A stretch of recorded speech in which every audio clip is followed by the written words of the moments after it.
அலைவரிசை கேட்கின்றதா? கேட்கும் பாட்டில் ஒரு உயிர் வீடும் கண்ணீர் வழிகின்றதா?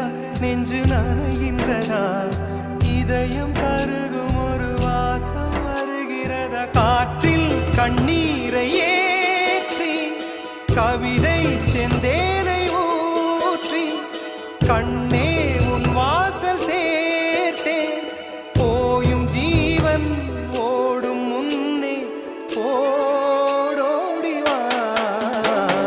பூங்காற்றிலே உன் சுவாசத்தை தனியாக தேடி பார்த்தேன். கடல் மேல் ஒரு துளி வீழ்ந்ததே, அதை தேடி தேடி பார்த்தேன்.